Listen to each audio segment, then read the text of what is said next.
Hello, my friends. Welcome once again to Spiritism, a closer look on Kardec Radio. Luiz Lima here in Orlando, Florida. Tonight, we're going to take a closer look at what we call the contraction of the Perispirit. This is actually part two of what we originally called the phases of reincarnation. We had this program last week where we developed some ideas around the process of reincarnation, and we spoke about the three phases of reincarnation. Just as a reminder, reincarnation, this process of natural evolution, involves moral and intellectual development of the spirit, and each incarnating spirit brings in their own characteristics for each incarnation. He seeks a particular goal or a set of goals in each incarnation. So every incarnation or reincarnation, even for the same spirit, is unique. There's no like one size fits all model for reincarnation. Never. All processes of reincarnation are different in their particularities and the characteristics, but they all follow the same law. And what we are going to talk about today is this law, the general sequence of events. Last week, we mentioned the three phases of reincarnation. In the third phase, we named it the contraction of the perispirit. What we're going to do is today, we're going to take this third phase and explore in more details. That's why we call this today the contraction of the perispirit. This is a process that starts before conception. When planning, which we already spoke about last week, when planning for the incarnation, these, if you will, architects and engineers helping the incarnating spirits all together, they look at the guiding charts. They are revised and reviewed to make sure everything is so they all give themselves the green light to go ahead with the process and help the incarnating spirit to get into the flesh. So before earthly rematerialization even begins, even before that, the bodies, the limbs, the organs, the fibers, and the cells are checked out and studied to make sure the process is going to be successful. DNA is looked at, all of those things. Now, the incarnating spirit, it could be a more advanced spirit with a lot of merit, or it could be a spirit down on the scale with demerit, or anything in between.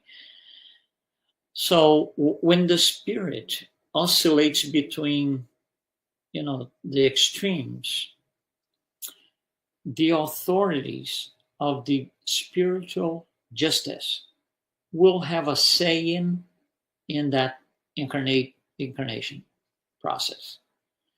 They will be like, do this, don't do that. They're counselors. We suggest you go this way on your incarnation, not that way. We suggest you, don't take this particular expiation now, take it a later life. Because the spirit doesn't have a solid, consistent way of behaving. So it goes from one point to another, it's good, and now it's bad, it does good, it does evil. That's why these spiritual justice spirits will have a say in it. High order spirits can nearly always, by the way, shape their own physical body.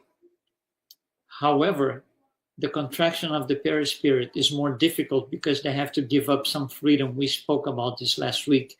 For example, they will be limited to the five senses that the physical body is. When they are much more advanced spirits, they can do a lot more, but they will be limited by that. And less advanced spirits will settle easier to this adjustment because they are more prone to material bonds bond to material things, material life, material physical body.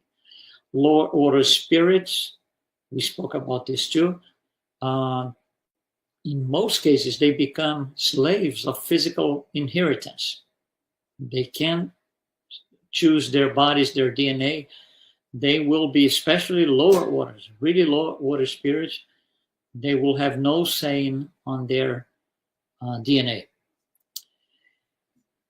So those in between, lower order spirits and higher order spirits, have to go through this preparation layer, if you will. What happens here is discarnate magnetizers will apply soothing fluids to them. So they will pass through this process where discarnate magnetizers apply fluids to them. And this occurs by magnetic action. Now, for this to take place, the purpose of this taking place is that the reincarnating spirit pairs in affinity with the instructors presiding the reincarnation process. Now, in modern terms, it's like a Bluetooth. You have to pair this device with this one so they can communicate and trade information. Same thing here. The incarnating spirit has to be in full affinity with their instructors. That's why these discarnate magnetizers apply these soothing fluids to make the process happen more easily and faster. So once that takes place, once that happens, the reincarnating spirit is invited and induced to participate in the process, in the palingenesis. Now, for the success of the operation, the incarnating spirit must have three things in mind. If the spirit doesn't bring those three things with them, process fails. One, it has to remember its fetal organization or format that was planned before. It has to have that in mind. Number two, it has to visualize its entry into a material body.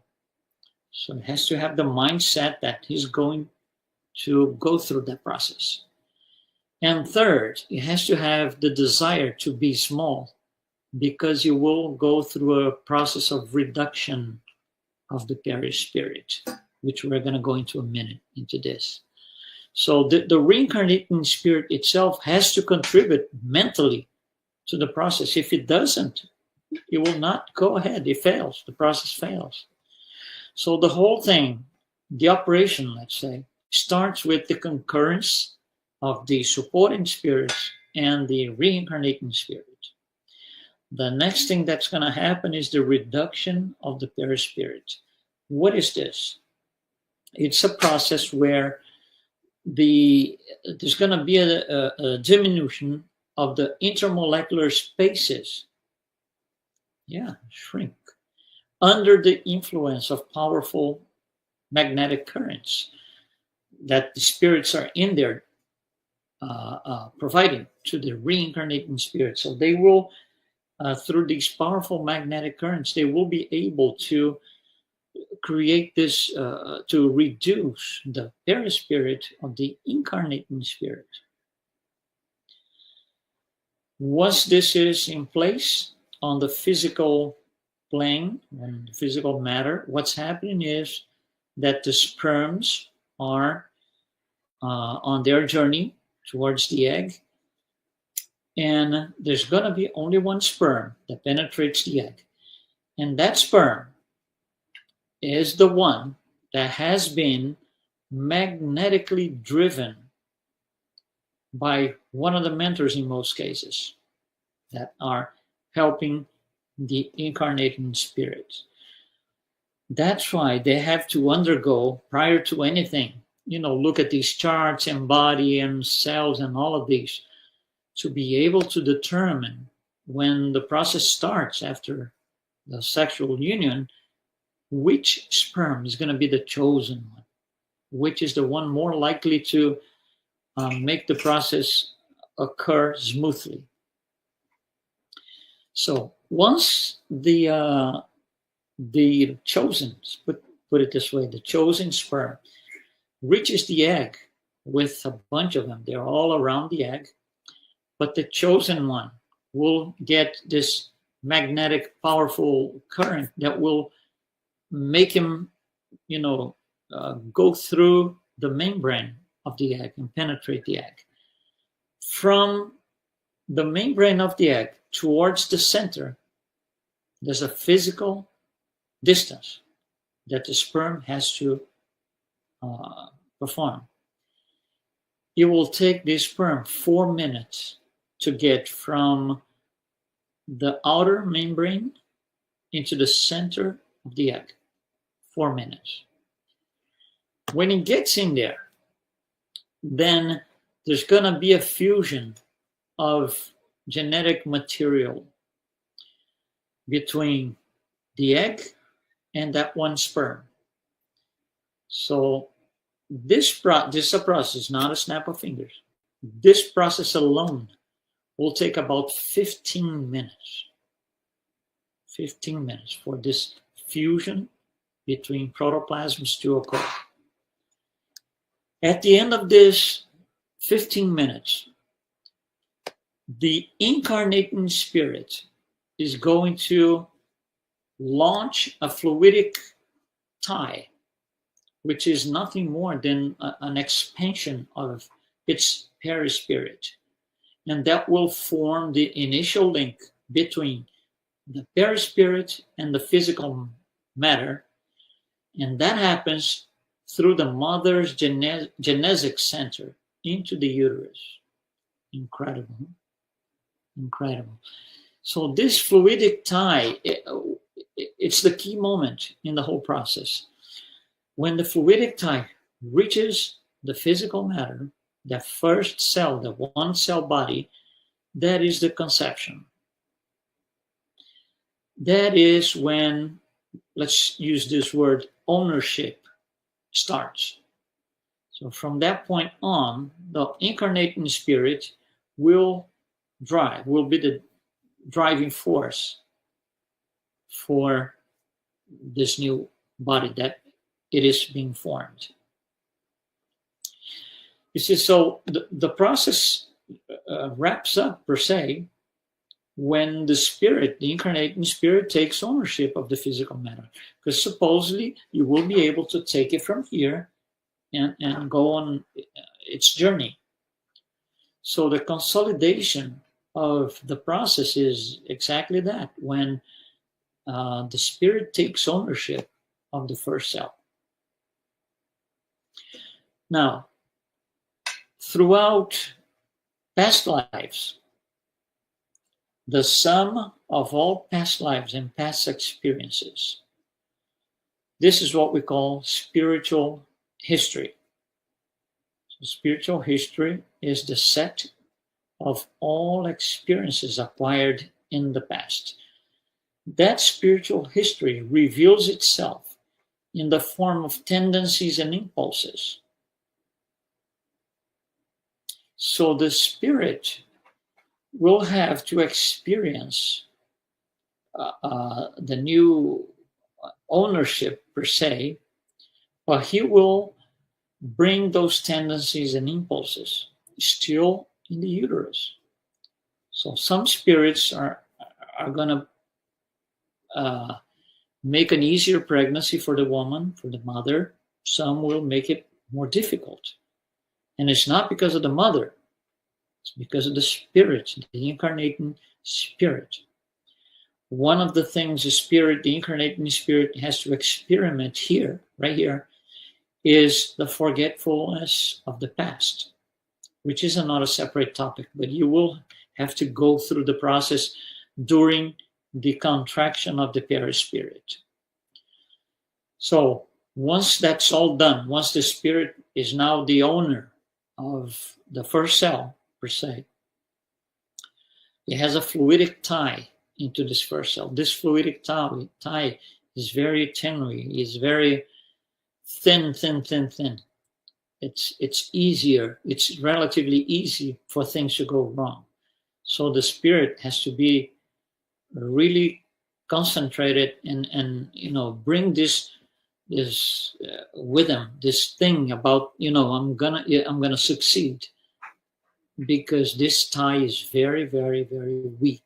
In the beginning, the tie gets stronger as pregnancy advances until the physical birth. And then it's a much, outside the uterus, it's a much firmer connection. Now, the journey itself, once the spirit passes through all of this, it could be favorable or unfavorable. It depends on the circumstances according to the purpose of the incarnation. So if the incarnation is for something to correct a tremendous wrongdoing of the past, it's going to be a relatively bumpy journey, or the other way around, it's going to be more favorable. To the point that sometimes spirits will have to endure beneficial deformities and infirmities and inhibitions and problems with organic difficulties. All of this has a greater purpose. God does not make anything happen that's not necessary or to punish anybody. It is for the spirit's own benefit. It might not seem to, he might not understand it, but it is. It always is. That's about divine justice. All spirits have the same opportunity, and we all have free will. We do wrong things, there are consequences. We do good things, there are consequences, but these are good. So anything that we do is on us. We're going to have to offset if we do anything evil. And we advance when we do something good. These things that we spoke about, this, going through this process of contraction of the Perispirit, is narrated in two books, primarily. The first book is, both of them actually, are by Spirit André Luiz. The first book is called Missionaries of the Light, on chapter 13, where André Luiz talks about the phases of the incarnation and the contraction of the Perispirit for an upcoming birth of a spirit called Segismundo. And it's a very interesting thing. It narrates in details, most of them we spoke about today, and on the past life too. Another book, Between Heaven and Earth, also by Spirit André Luiz, chapter 29, describes about the same thing, the process of perispirit contraction, experiences and difficulties that the spirit has to go through and experiment for to be able to incarnate, to produce a new physical body and go on his journey. So all of these things are very interesting.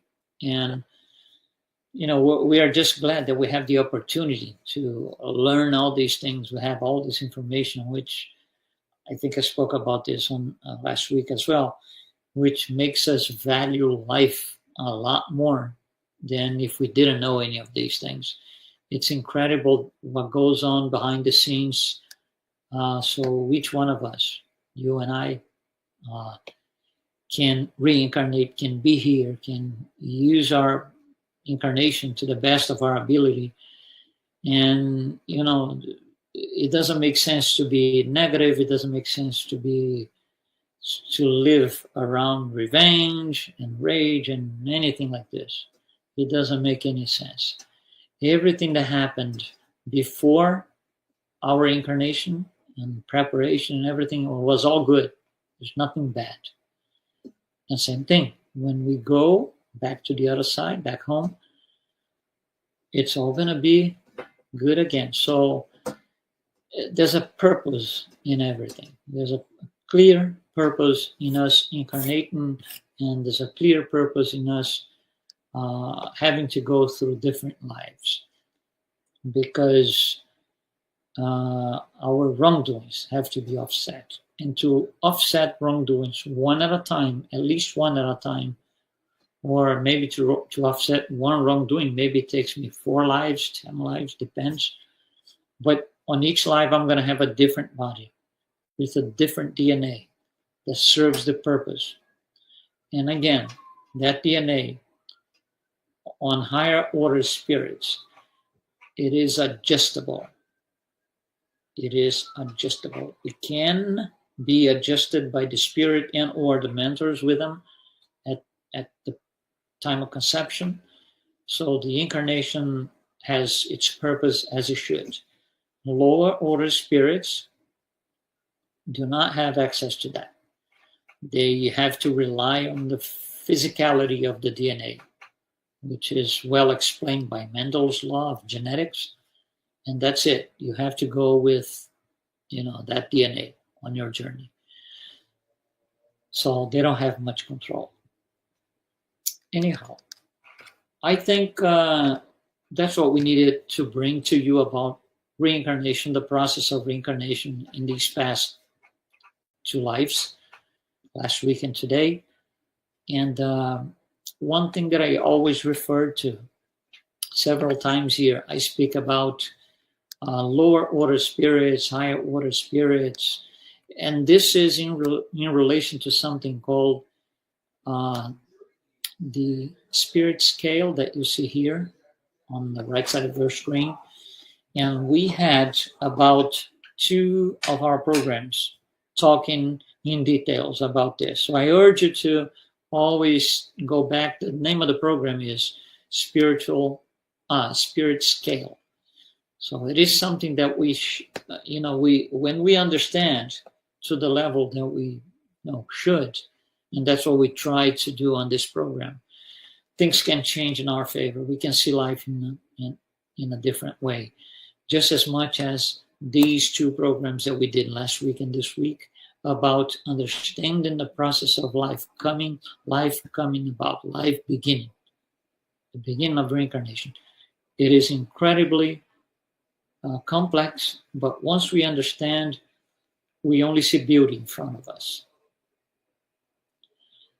Thank you very much for following us here today once again. And we will be back here next week with another Spiritism Closer Look every Wednesday at 7